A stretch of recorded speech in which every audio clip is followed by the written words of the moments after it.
Earlier in his career, Frederick was a production assistant at WPSU Penn State, where he lent his expertise to the Vietnam War film A Time to Heal.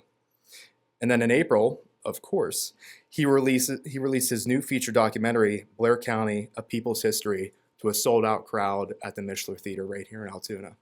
So ladies and gentlemen, let's welcome to the stand, Mark Frederick.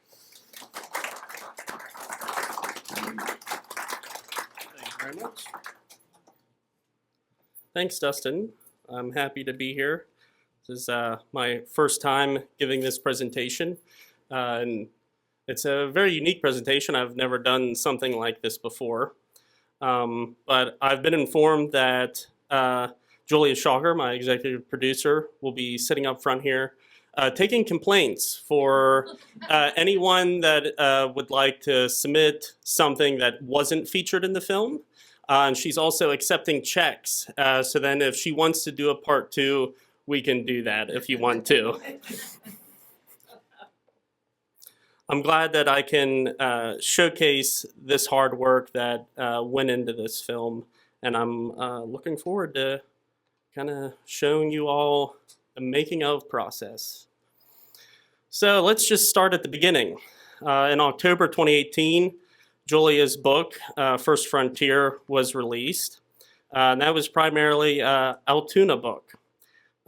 She then started working with interns, I believe at Juniata College, in December of 2019. And they crafted a script that was primarily an Altoona-based film. Simultaneously, I was working on fundraising for a short film project, a World War II short film about my grandfather in World War II called Hurtgen. And we started fundraising for that in February of 2020. And then a month later, COVID hit. And the world stopped, the film industry stopped, and people's wallets stopped opening. So that project essentially was killed by that pandemic. But in April of 2020, the Wolf Kuhn Foundation then gave a grant to the Blair County Historical Society for this project. In August of 2020, Julia approached me to produce this film.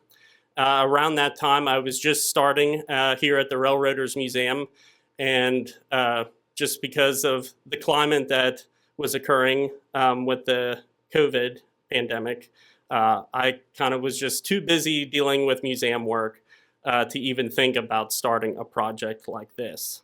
So I said, maybe not right now, but further on down the road.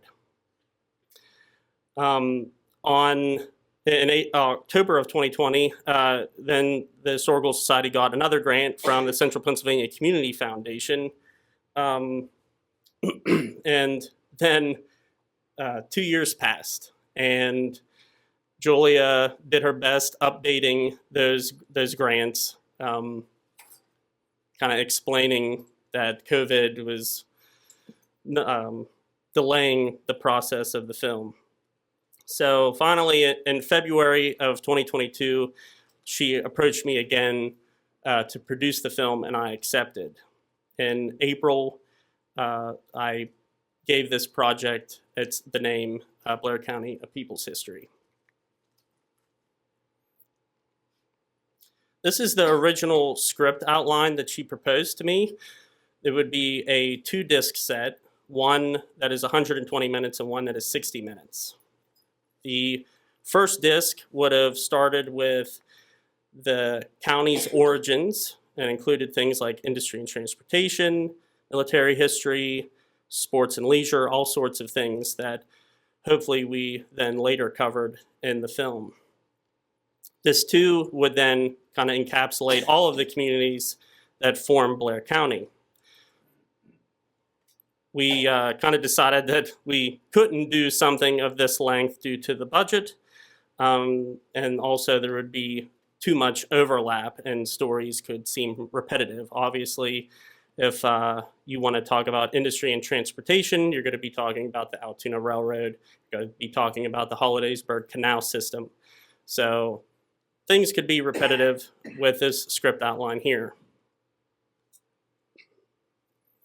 So I looked to my brother Jared, who's a history professor back at Penn State Altoona, to write the script.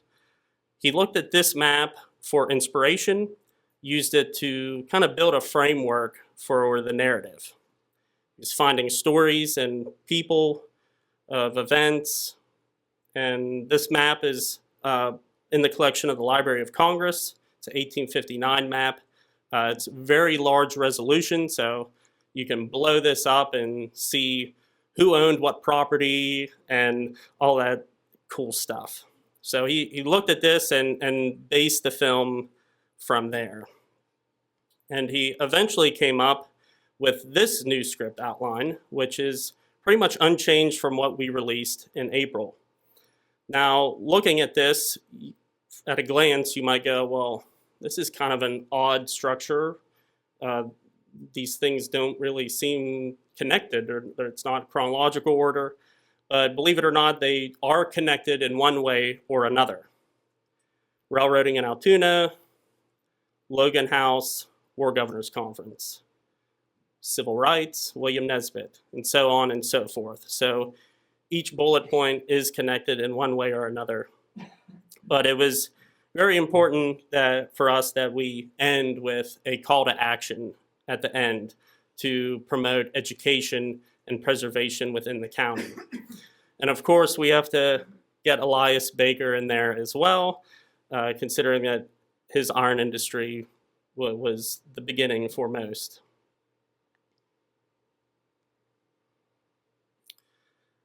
From those stories, Jared wrote an outline. We had interviewees in mind. Everyone came from a different background, a different focus. You have Harriet Gaston on there, who's a local African-American historian. You have Dr. Farrow, who knows everything about the county, including Baker Mansion. But we also had planned for Ranger Doug Bosley from Allegheny Portage Railroad to be interviewed. We also had Cummins McNitt, who was the former curator here at the Railroaders Memorial Museum when it first was created. And then we also had Andrew Ritchie, who owns Ritchie's Dairy out in the Cove. Doug recommended Elizabeth Shope, who knew the content better. Cummins McNitt, unfortunately, had, I believe, a knee surgery. And Andrew Ritchie was just so involved in daily operations at the dairy that he was unable to be interviewed. So those three were either dropped or switched out in the long run.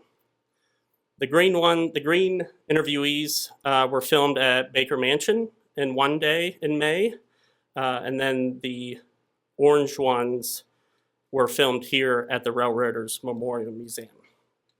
We roughly had 7 to 8 questions per person. Only the first one and the last questions were the same. Why is Blair County history significant? And what would you like to see in the next chapter of county history?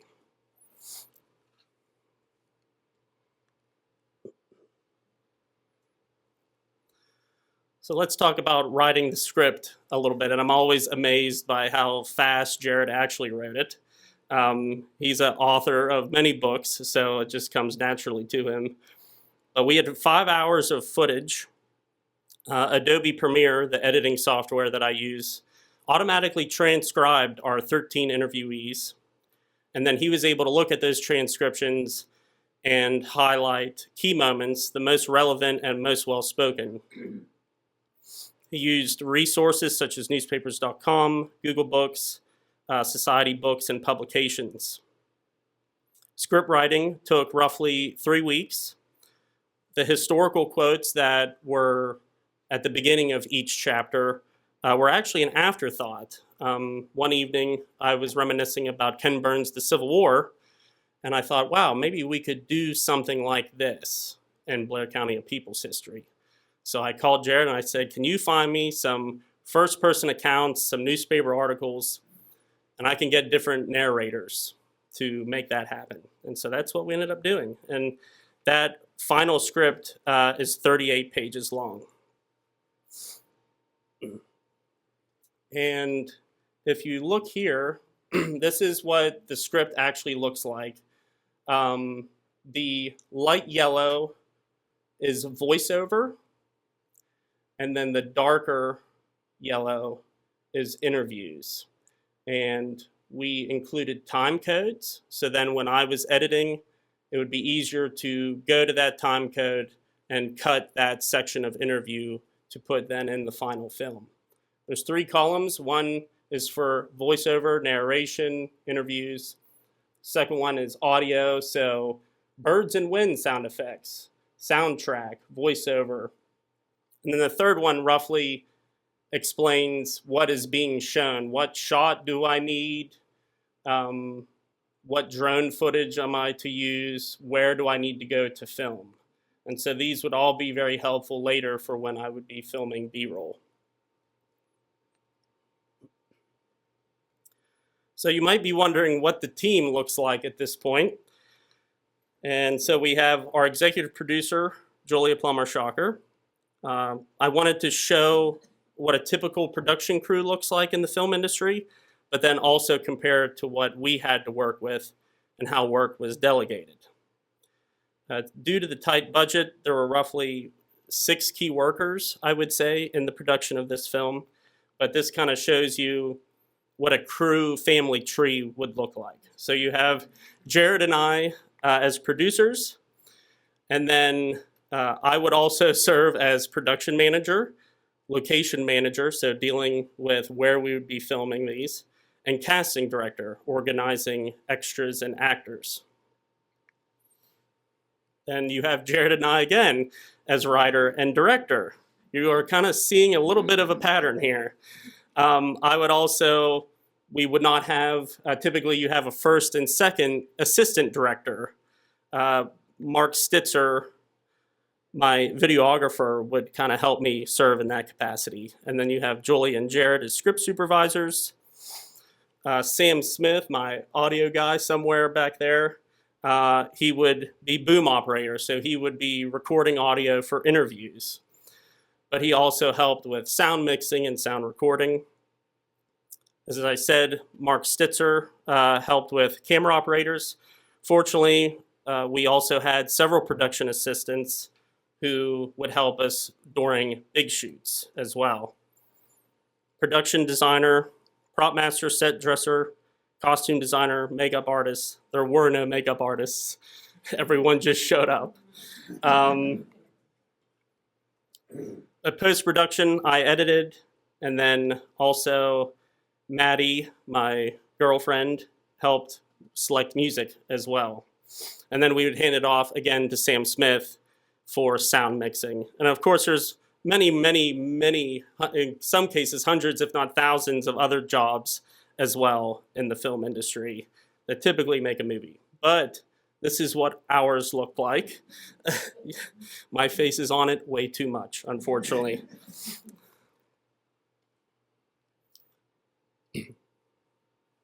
As we started this project, Julie and I were looking at other pieces of media that influenced us. For me, the project A Time to Heal came to mind quite often. It was a Vietnam War documentary that I helped assist with Mark Stitzer up at WPSU Penn State, the local PBS affiliate station. And in that film, interviewees drove narrative. And so that was really important for me and Jared moving forward, that the interviewees tell the story and then you build everything else off of that. The next, obviously, is The Civil War by Ken Burns.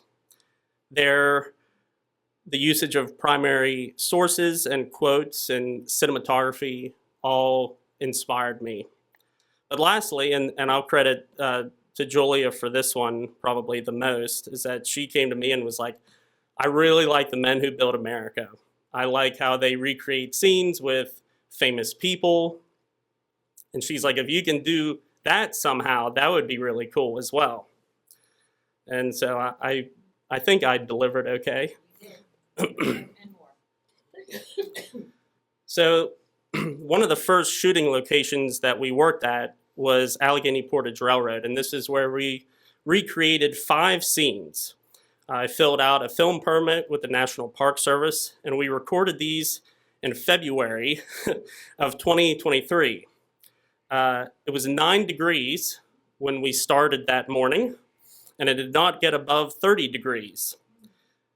It was 50 degrees the next day, of course. But these scenes include building of the Horseshoe Curve, the War Governors Conference in their single parlor, the Jacob Green incident, which you'll hear about here in a minute, used the back of the house. It also used the bar area as well. And then a scene talking about the Hollidaysburg Canal era. They used the double dining room. And then the front of the house was used for a small but brief scene about the Underground Railroad, which had a cameo of myself in it. So now I'd like to kind of show you a brief clip of the final product of what the construction of the Horseshoe Curve scene looks like. I'm going to kind of show you what the finished product looks like first, and then I'll talk about how we did it.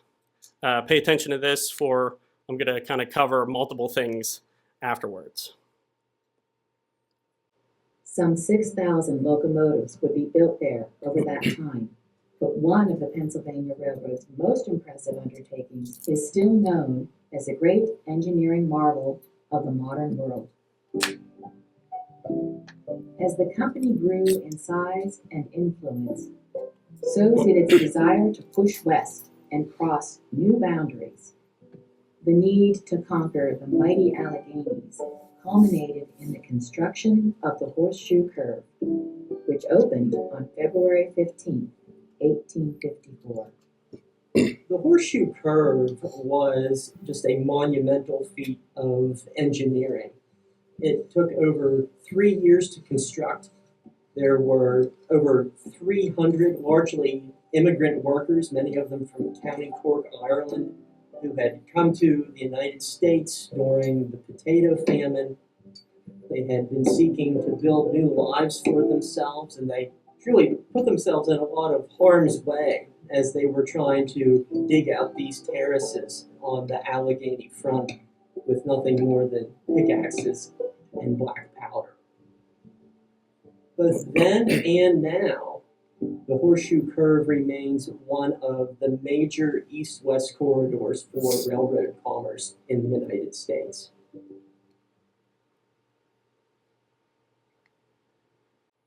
So you may be wondering, how did we do that work scene? As I mentioned before, there weren't any makeup artists. So here on the left, you can see the Irish boys playing in the dirt, getting their faces and hands dirty for the shoot. Also, you can see a very poor attempt at me messing around with this little yellow thing. Does anyone know what that is? So that is an insect smoker, and that is a poor man's fog machine. I learned many years ago now that if you get an insect smoker and you fill it with mineral oil, it will combust and it will smoke. And you can kind of direct it at certain areas of the set that you need. Sometimes it is very unreliable though, for it was so cold that it would not start that day. So there was no smoke in the building of the Horseshoe Curve scene. But you can also see a couple of the extras preparing the set. And luckily, Allegheny Portage Railroad had some railroad ties just kind of laying off to the side of one path that we were able to use for our track. But they also provided us with plenty of other props as well, which were housed in the old engine house. And you can kind of see, you can see Matt here carrying one of the crates over to the set as well. But before we started filming, I realized it just had snowed a couple days prior, and it was very cold and it was icy. I said, this is supposed to be a work scene. This snow is too perfect. And so I said, guys, you're cold, warm up, march around and break up all of this snow for me. And here's a fun video of them doing just that.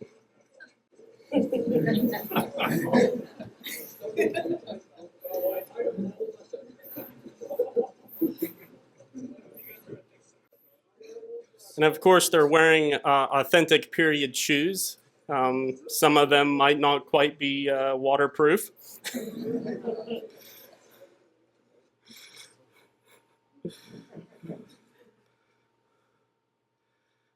Here are some outtakes that did not make the final cut. Some you'll certainly understand why.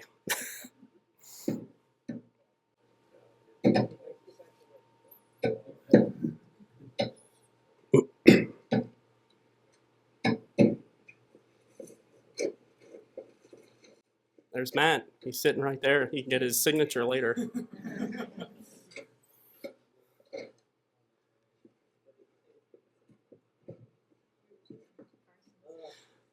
The National Park Service has many rules, but one is that you cannot dig or cut wood that is on federal property. So he's essentially just shoveling snow when you see him moving that shovel there.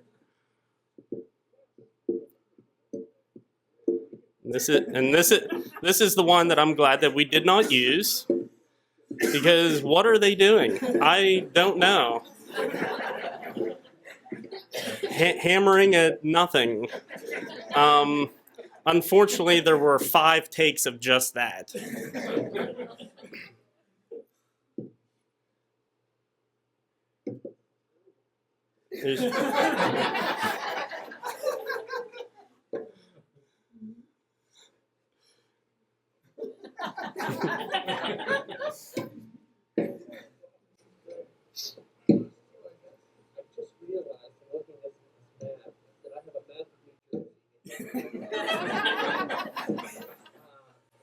Here to Trenton, Burlington, we're at least 300 miles away. There's squiggly lines here, and there's squiggly lines here.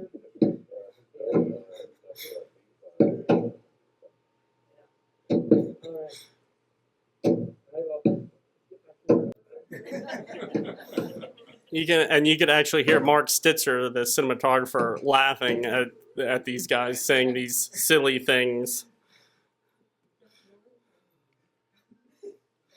So while I'm talking about the horseshoe curve scene, I figured I'd talk about the map overlay. And I was trying to figure out how to explain this, but we have this very large map from the Harrisburg to Pittsburgh route of the Pennsylvania Railroad. And I had used this before in educational programming and decided, okay, but maybe it'd be cool to maybe do some sort of Indiana Jones motif where you have kind of the map of them working across the state and they get to the horseshoe curve. So the montage with the work and the map panning across was meant to hide the fact that we had 8 Irish immigrants instead of 600. But this is roughly what Adobe Premiere looks like. Here, you can see the map, and then all of these teal companions are all of those shots of the guys working.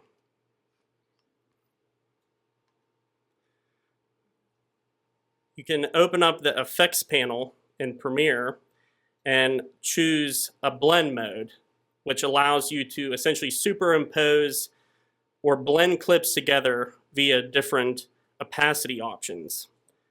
This effect was applied to the recreated video clips, and then the pan was added to the map. If I were to go into Premiere and check off that little eyeball, that'll hide this whole layer of video. So then I went ahead and did that just so you all could see what that footage looks like without the map overlay.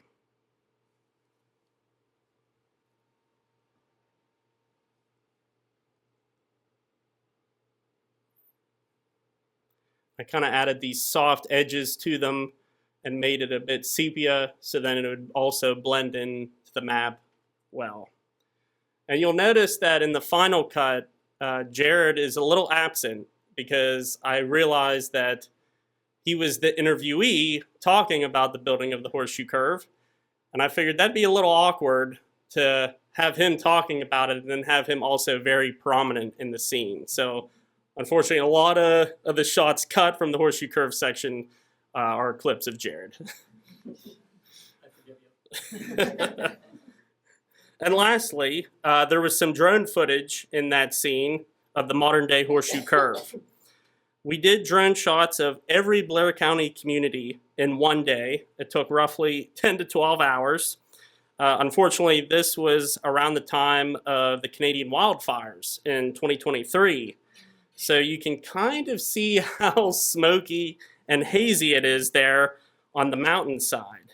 Everything would have to be recolored in post-production. And unfortunately, we had somewhat of a little accident while we were up there. And whoops, I have a clip to show you of that. And then I'll explain what happened.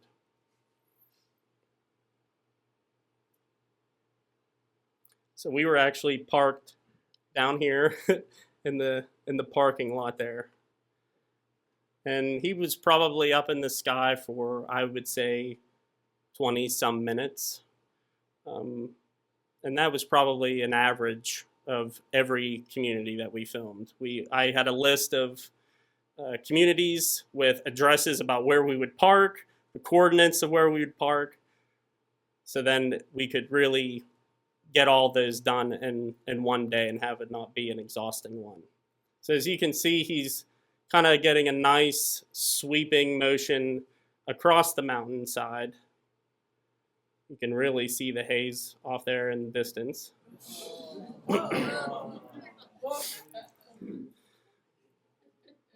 So the drone has not quite crashed, but it has crashed enough that it is actually under the tree canopy at the top of the mountain. And so he was able to bring it down and park it in a nice pile of dry leaves. But then he looked at me and said, by looking at the GPS, I know exactly where this is. But the problem is that the battery will die in 20 minutes.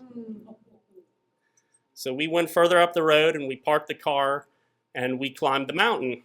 And at the time I called my boss, Joe DiFrancesco, here at the Railroaders Museum, and I said, hey, we just crashed a drone at the top of the mountain above the horseshoe curve. And he said, okay, if the NS police pull you over for any reason, call me and I'll get you out of it.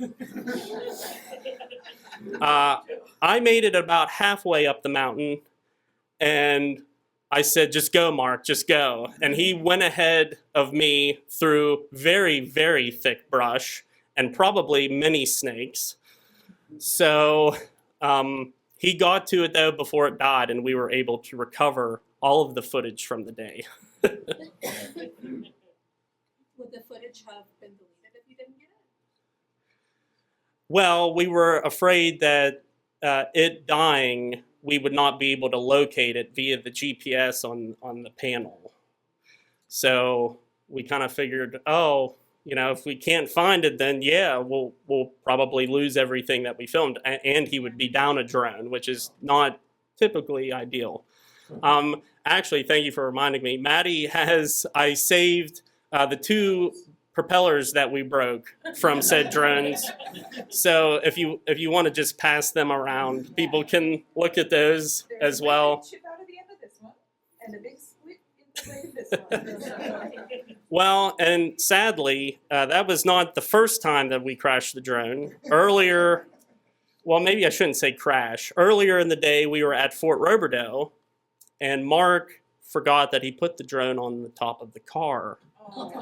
Also failed to remember that he did not put it in the car. And I was driving down the road and all of a sudden I saw something fly across my back window and I went, what was that? That was the drone. And it was okay then, he just changed propellers out, but then he would need to change them out yet again after this incident. Our second recreated scene was filmed at Allegheny Portage Railroad later that day. It was the Jacob Green incident. So let's take a look at that. This is the nation's finished bitter product. disputes over slavery eventually placed Hollidaysburg in the international spotlight. This incident revolved around one freedom seeker, an enslaved man by the name of Jacob Green. Jacob Green escaped from Colonel Isaac Parsons in Romney, Virginia, which is today part of West Virginia. They learned that Jacob Green was more than likely going to move north and head towards Pittsburgh using the Main Line Canal. In October 1855, the colonel's nephew, James Parsons Jr., headed north into Pennsylvania in pursuit of Green. A game of cat and mouse ensued in the streets of Hollidaysburg. Parsons soon captured the runaway and questioned him. An argument commenced between the two when Green denied his identity.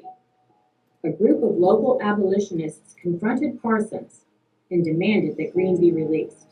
Despite Parsons being federally protected by the Fugitive Slave Act, Blair County imprisoned him for kidnapping. Although the slaver was soon released, the events foreshadowed the forthcoming conflict between North and South. The Civil War nearly started in Hollidaysburg over the fate of one man. Jacob Green was able to get away from James Parsons Jr. We don't exactly know where he went after Hollidaysburg, but Jacob Green was a free man.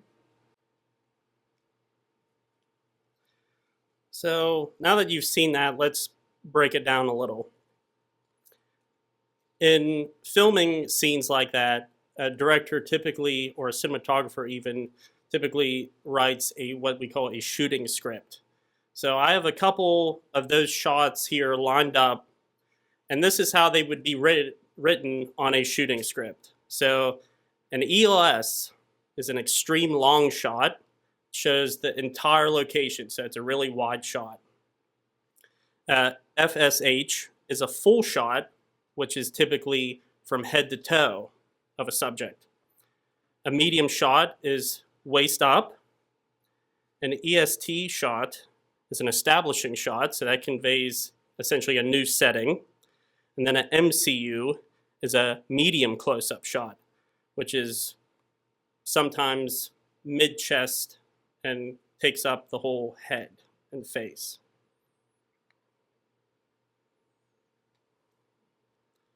Next up, you would have a POV shot, point of view, a medium shot, Parsons and Green exiting the door, close-ups, neck and up, that with citizens yelling, a GR shot, which is a group shot, OTS, over the shoulder, and an XT, an exit shot, and that's when a character leaves the frame, they exit. So this is how it'd be written up on a shooting script. And the goal is to try to get as many of those done as you can. And if it's looking like you aren't getting them all done, then you have to pick and choose which ones you kill. Here's a clip of behind the camera of what that looks like. Here, Mark Stitzer is filming close-up reactions to faces.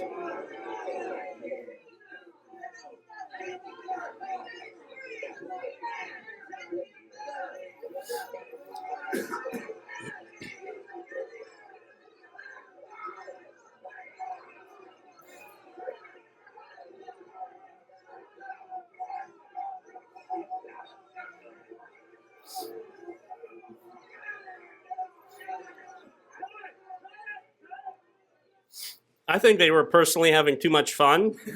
I had to yell cut several times, as you just heard.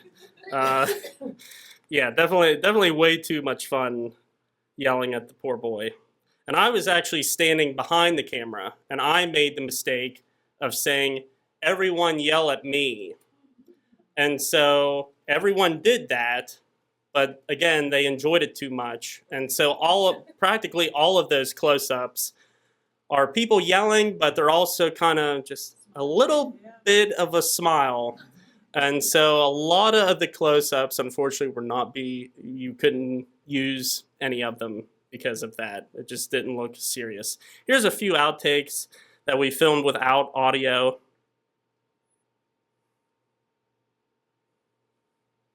We decided that that one looked too rural. This occurred in Hollidaysburg, so.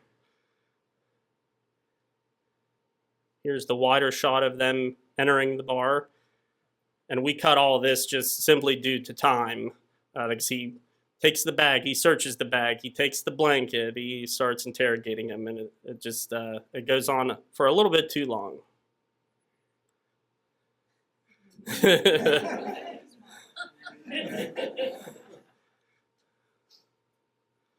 I'm really sad that this angle did not make the film. I just think we did such a good job with the lighting, and I'll talk about that here in a minute. But the way that he's just glowing on this one side and the colorful background just really adds to it. And here's the reverse shot of Jacob Green sitting down. We also realized while we were filming this that he's wearing a wedding ring, and that was a big mess up kind of on our part. A freedom seeker would not have a wedding band on. So we did have a take without the wedding ring. Again, really, Maury LaRoque here up front was really getting into it, and I applaud him for his service to this production. I think he even surprised himself there.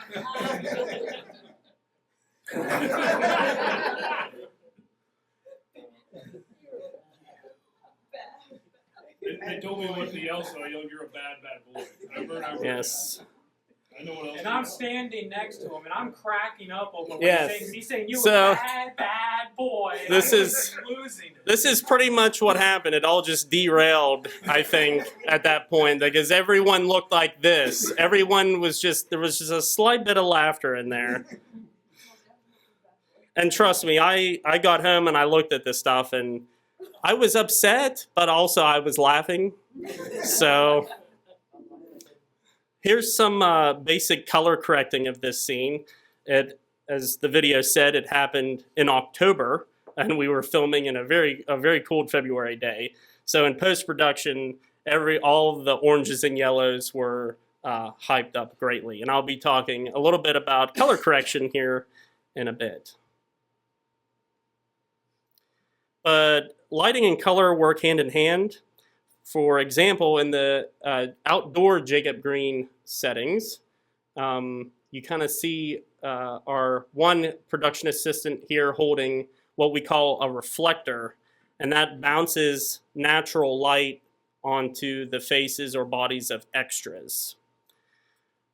But in the inside setting, we would have what we call a key light. That's the brightest light, and it comes in and it hits the subject face on. It is the brightest light. And and that's the one I just mentioned, we actually set it up outside and we shone it through one of the windows in that room. So it gave kind of this nice natural glow onto Parsons' face. But next would be the fill light, and that fills in any shadows that the key light creates. And then a backlight separates the background from the characters that are in the foreground. In the bottom left-hand corner, you can also see this light here, and that's called a soft box. That light is actually filled with foil inside, and so that also softens and diffuses light as well. I mentioned National Park Service rules. Another rule is that you cannot have an open flame in a building.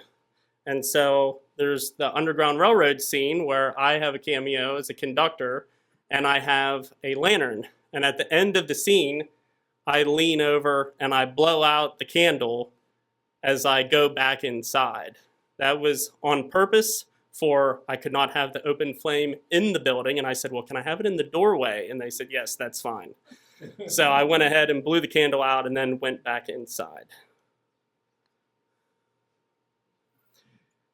Here are some soft boxes in use to diffuse light in the scene recreating the Hollidaysburg Canal era. As you can see, there's some clips, and they're actually holding on some orange foil. That kind of gives the scene a warm fireside glow. And also, I just want to point out that a lot of coffee right here as well, sitting on the table outside the dining hall. So that's what this room looks like from the other side. And you can see also we have a light back here that's not being used. But this was a very fun film, very fun scene to film and also set up for. Everyone was genuinely kind of talking and having a good time.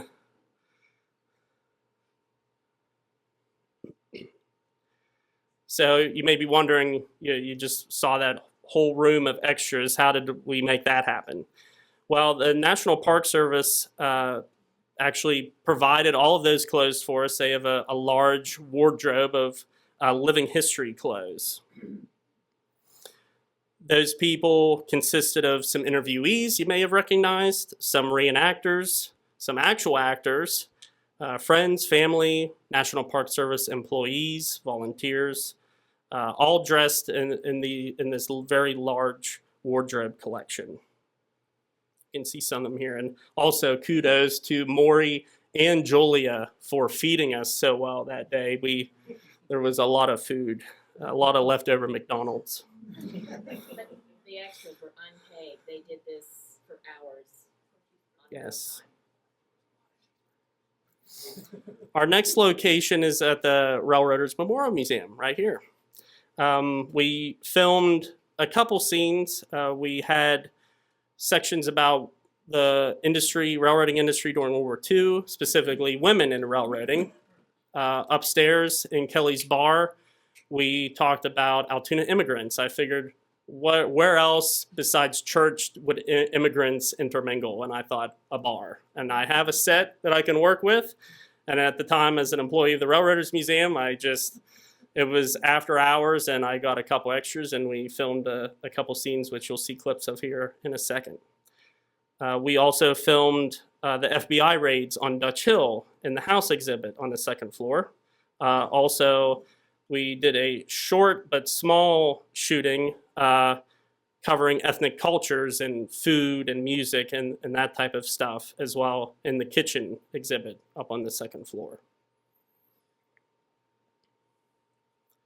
And here are some outtakes from that. And again, you see a lot of similar faces. I had to use a lot of extras over and over again in some cases, which is a little bit of a dilemma in the editing room, because then you have to kind of pick and choose where people are in certain scenes.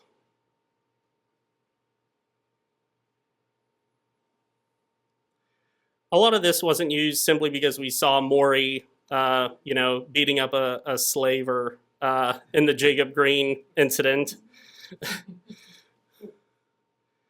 And there's Tyler Rolls. He would later play the FBI agent in the Dutch Hill raid as well. A couple close-ups that we just simply didn't have the need for.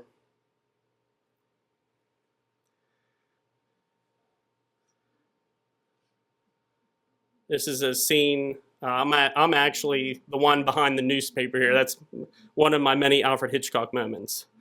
But Maddie and I are here making a fake meal talking about ethnic eating in Blair County. And this would all just be cut simply because I didn't have the need for it. We had plenty of photographs as well that we ended up using instead. However, some of those shots that we filmed in the bar and in the kitchen, we would later use for other scenes. So a shot of her sitting at the kitchen table that was meant for ethnic eating was actually used for the Dutch Hill raid. There's a shot of Joe DiFrancesco sitting at the bar upstairs that was meant to talk about culture and all the different neighborhoods of Altoona that then we later used for the Dutch Hill raid. So I'll play that for you as well, and you can kind of see what I mean. After they were arrested, the FBI carried out a series of raids in Altoona. They already had some idea that Altoona might be a hotbed of aliens of both German and Italian nationality, mostly because folks' neighbors and their co-workers turned them in. They would call the FBI and say, you know, listen, I have a neighbor that listens to German radio programs and reads a German newspaper. So the FBI already had a pretty solid list of about 250 families in Altoona that they wanted to check out and investigate. So they showed up and carried out raids on a number of those homes, destroyed some radios, confiscated some paperwork, and they took a lot of the residents of those homes, took them off to the Altoona post office where they did interviews with a 3-man loyalty board to ask some questions and see if they were satisfied with their status as aliens or whether they couldn't be trusted. So like the shot of like me turning on the radio, again, was supposed to talk about the different types of music that immigrants brought to Blair County. But then I listened to Jim Lowe's interview and realized, hey, wait a minute, that fits better here. So we kind of just used it that way. And I actually did not have a shooting script for the Railroaders Museum, and it was a mess. I was very unprepared, but we made it work, and it all turned out very well. One of our last recreated scenes was filmed in July of 2023. Filming was supposed to occur at the Baker Mansion History Museum in May, but then Mark Stitzer, my videographer, got COVID. So we had to push it a month. Mike Allison, a local artist and the man who's responsible for restoring Baker Mansion to now the way it is, played Elias Baker. And I've had many people, including Julia, it took them many viewings to realize that it's Mike Allison. They did such a good job of slicking back his hair and dyeing his hair and really making him look like Elias himself.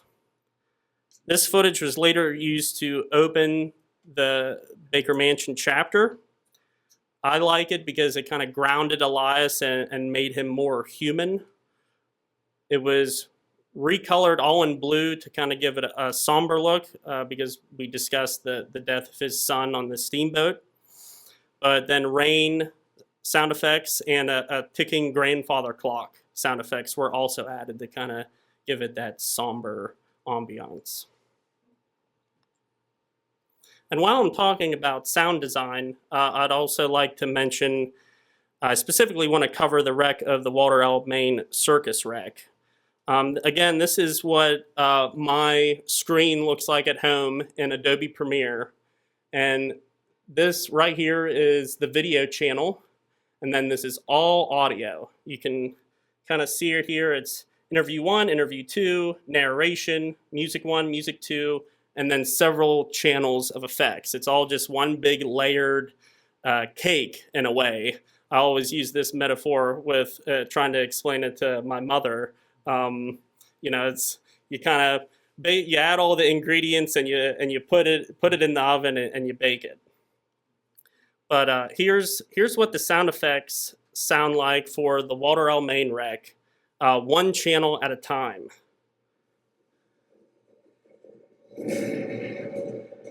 So that's channel 1, the train derailing.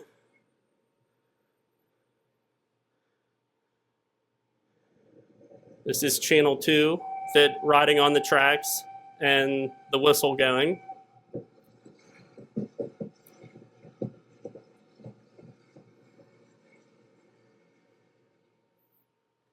And this is channel 3. They were wooden cars. And this is actually the sound of twigs breaking. Fun fact. There were hundreds of animals and birds, so I figured I'd add a couple little fun things in there. And a secondary crash as well coming up.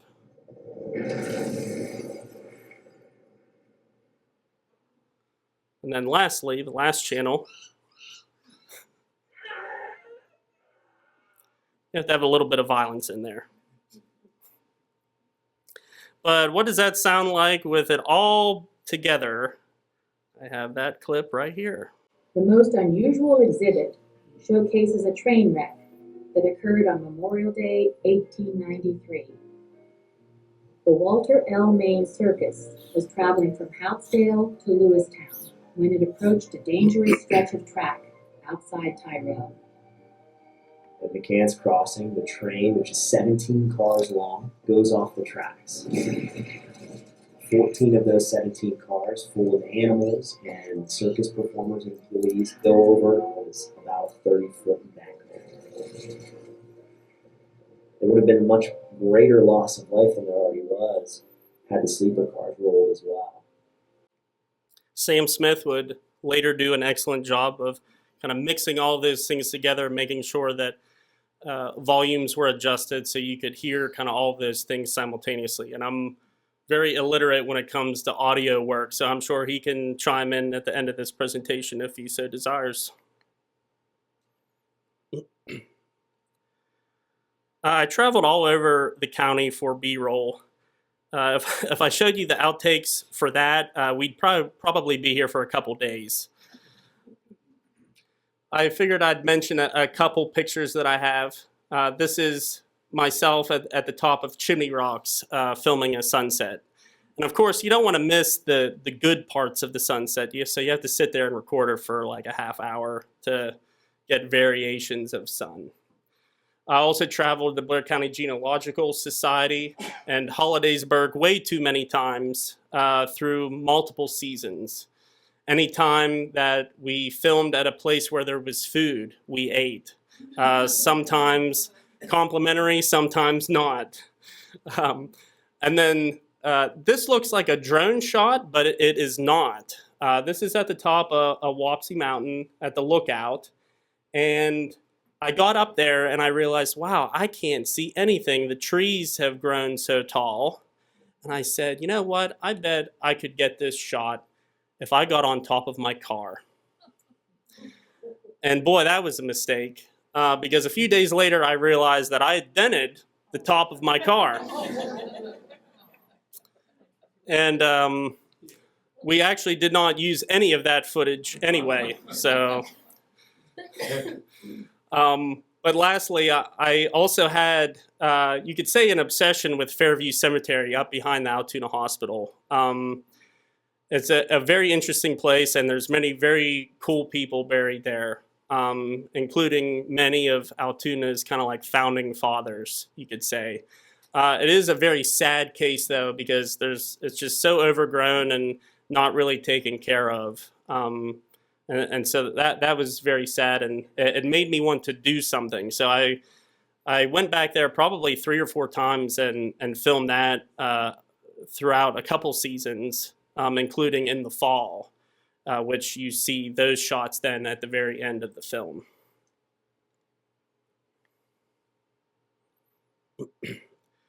And speaking of the last shots, I decided to include this as well. This is color correcting. You can see on the left side the effects panel again, and there I can adjust hue and saturation for any color on the wheel. This is what it actually looked like, and then here is the final shot. So by clicking and dragging this line of color, I was able to bring out the oranges in all of these trees, because I decided I really liked this shot as the ending shot, but I filmed this in May, and all of my other footage was filmed in October. And so I figured, well, it's worth a shot. You just kind of have to find out as you work through it. Here's another example of some cool color correcting. Again, the effects panel over here, you can see that I have the temperature turned the whole way up to orange because I wanted this to be a beautiful sunset. This is just right outside here in the rail yard. And here it is from the movie. This is what it looked like in the film. I just simply turned up all the oranges and the saturation a little bit. But there's also other things listed there like exposure, contrast, highlights, shadows. And you just have to like toggle all those things around until you kind of figure out what looks real. Historical images and access to archives was very important. We scanned hundreds of photos. Maddie, my family, helped me. I'd like to kind of give a shout out to them. The Chamber of Commerce had a lovely collection of photos. Genealogical Society, of course, the Blair County Historical Society. The Hagley Museum and Library has thousands of photos of Pennsylvania Railroad glass plates, and they're based out of Delaware. I'm not sure why they have Altoona Railroad photos, but I was kind of jealous of that. I also worked here with Matt Wolf at the Railroaders Museum for some railroad photos. Many newspapers and libraries, Altoona Mirror, Matt German, who's a private photo collector, provided some photos. Any business or corporation, I tried to kind of beg, borrow, or steal anything that they had as well. I figured I'd provide a couple examples of what I consider to be a good quality image. This is the 12th Street Bridge on February 9th, 1924, and this came from the Blair County Historical Society. This is a digital file that they had on their hard drives. And as you can, if we zoom in a little here, you can kind of see that this isn't a super clear image. You know, you can't particularly see the fine details. Well, I also found this photo at the collection at Hagley, and that's where the original glass plate was found, along with thousands of other photos. Here is their digital scan of this photo. And if you zoom it in further, you can really pick out the details. There's gentlemen coming down the stairs here, lighting all their cigarettes. There's a little boy here sitting, probably waiting for the traffic to kind of die down. So I just found that fascinating, that, you know, how old these pictures are, and you can just see all of this fine detail in them. How did you find out that they have these pictures, that they're based in Delaware? Well, working here, I had heard of them before. Their name is actually plastered all over this museum. So I kind of figured, well, I'll reach out to them and see what they have. And they had an online database that you could actually preview things on. And I was just shocked by what they had. They had interior shots of rooms at the Altoona Hospital and of the cricket club and all of these other very fascinating locations throughout the city. So, but this is perhaps my favorite photo and a good example of a high quality scan. This is D.M. Bear, who moved from Sinking Valley and founded Roaring Spring and the paper mill in the 1860s. And you can see the paper mill up here in his office framed. He's 82 years old in this photo. Does anyone want to tell me how I figured that out? Not Maddie, that's cheating. So, on the very far left-hand side, there is a Pennsylvania Railroad calendar. And because I scanned this image at such a high quality, you can see that there are 29 days in February, which means that it is a leap year. So we could look that up and find out, okay, the 29th landed on a Tuesday. That means that it is February of 1916. But more importantly, you can also see things on his desk here, including business letters. And this came from the Roaring Spring Community Library, and they actually had letters of his there that he signed. And you can see the letterhead here and then here on the desk as well. And in between the two letters, you can see a pocket watch. And if you zoom that in enough, you can tell that it is 2:16 p.m. So we might not know the date, but we know the month, the year, and even the time. So I feel like the discovery of these details and stories, you can find things out if you have good enough scans and are diligent about how to use technology. So definitely an awesome find. Probably my favorite thing about this whole project. Here's a couple other images that I really like, and these four were used in the film. On the upper left-hand corner, that's the Altoona City Hall Veterans Room that was dedicated on Memorial Day. Again, an excellent scan. You can read every name on that wall. Beside it is the coal wharf in Juniata, which is taken in 1943. I discovered the exact location of this and even found it on Google Maps as well. And that was just because, again, a better scan. Bottom left-hand corner is actually some Hispanic American railroaders. Their story really wasn't highlighted in the film, but that photo is still present as well. If we decided that we couldn't really discuss something, actually talk about it, I at least tried to make an effort in showing it. So then that way, if you are familiar with the history, you can look at that and go, oh, I know what that is. And, you know, we still kind of pay tribute to those individuals or those events in some way. On the bottom right-hand corner is the Penn Theater demolition in 1951. And you can actually see Penn written on the little piece of canvas here above the stage. I just think that's an amazing photo, very artsy, with the way the sun is pouring down on the demolition man playing the piano. Also figured I'd share a couple photos that we did not use. On the upper left-hand corner is the Indian School in Martinsburg. And we couldn't cover that simply because we didn't have enough information. Now, I think some information has come out since then, unfortunately.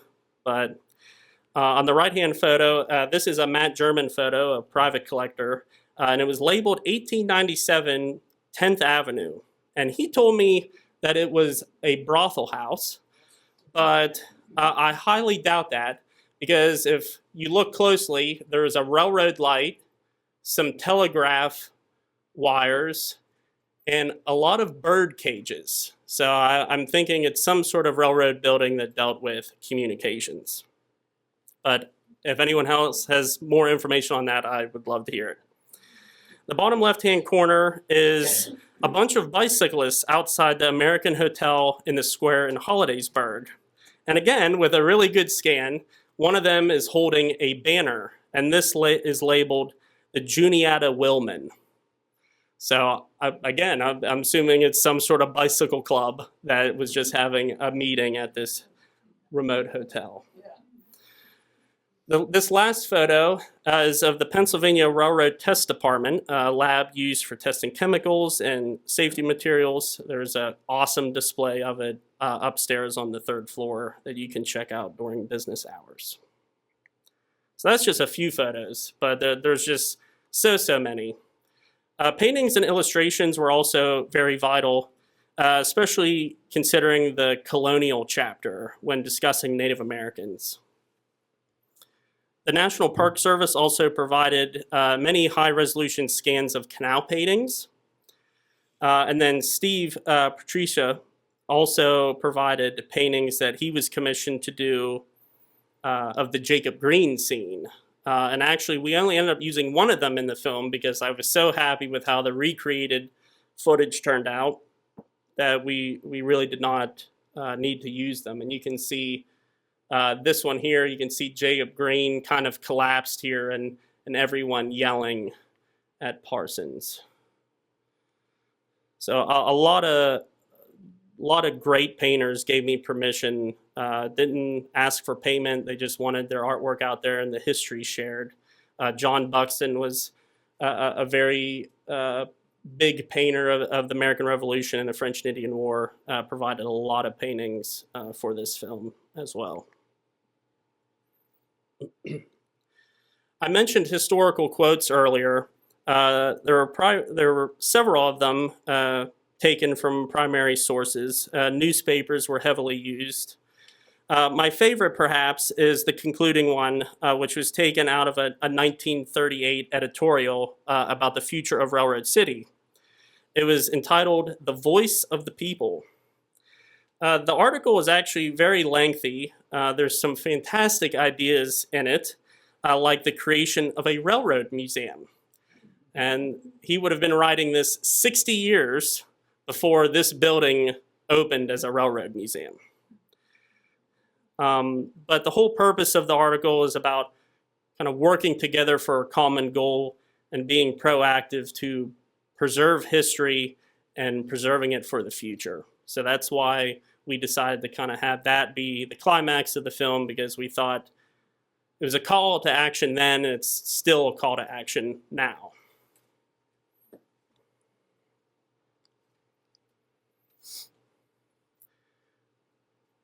There were many obstacles and changes, obviously budget, time, manpower, but more so the community was just constantly changing. Many things changed throughout filming. A couple examples are here on the screen. The Walter L. Main Monument in Tyrone, here's the old one in the middle, was replaced with a new one, which was very nice to see. But then you also had not so good things like the demolition of the Roaring Spring paper mill. And so it was kind of a seesaw. At the beginning of production, the McCrory building downtown was not looking too good. Now it's being renovated. I noticed the other day while I was on one of Jared's historic walking tours that someone had painted and fixed up the poorly placed and hidden Logan House sign. I learned, I think, a couple days after we sent the film to the DVD company, that Lakemont Park was not opening any of its rides this year. And so the narration says that it's the world's oldest operating wooden roller coaster. So I hope that changes sometime in the near future. But this is only a handful of things that we're constantly just back and forth about. Now that I've talked about a majority of the production things, here's kind of a rough schedule of how it all played out. So here you have Julia coming to me with the proposal, Jared and I coming up with a narrative. This little block is interviews in May of 2022, script writing. From all of that, I was able to release the little preview trailer that I'm sure most of you saw in September of 22, that then they played at their annual dinner. And then unfortunately, because of work and other commitments, I really wasn't able to work on it again until the spring of 2023. And also, you don't want to be filming B-roll in the middle of winter or even sometimes late fall, because it's not going to be a pretty documentary then, is it?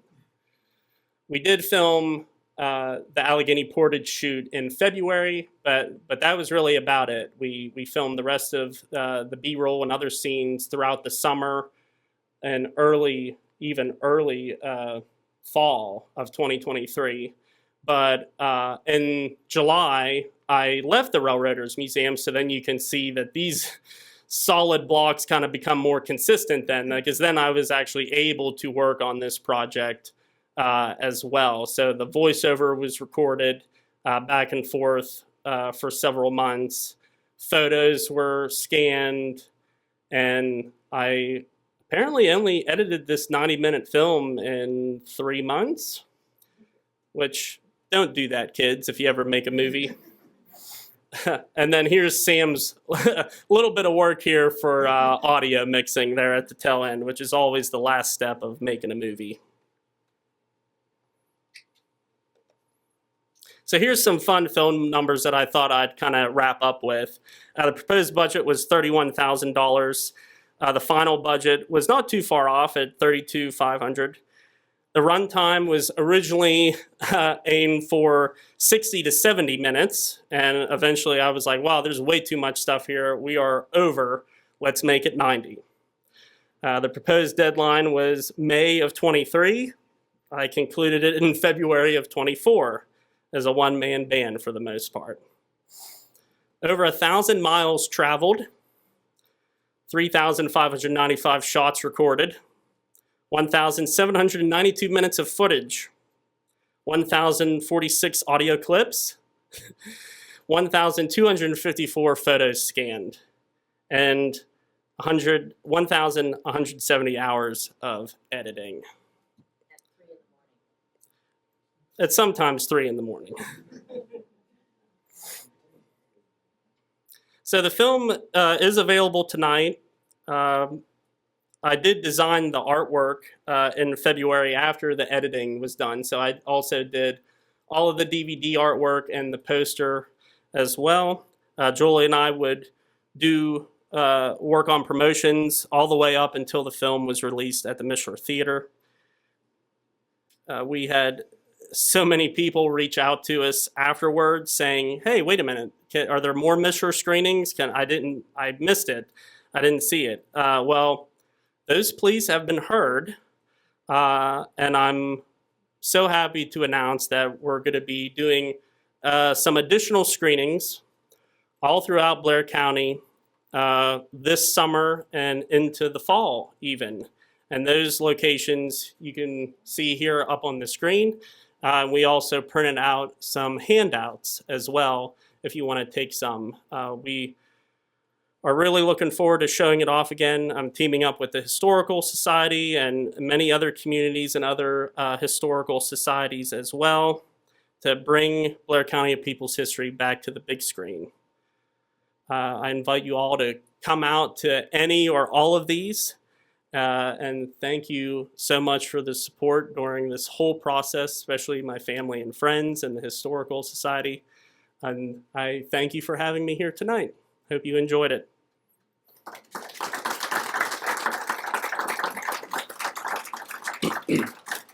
Please let me know if you have any questions.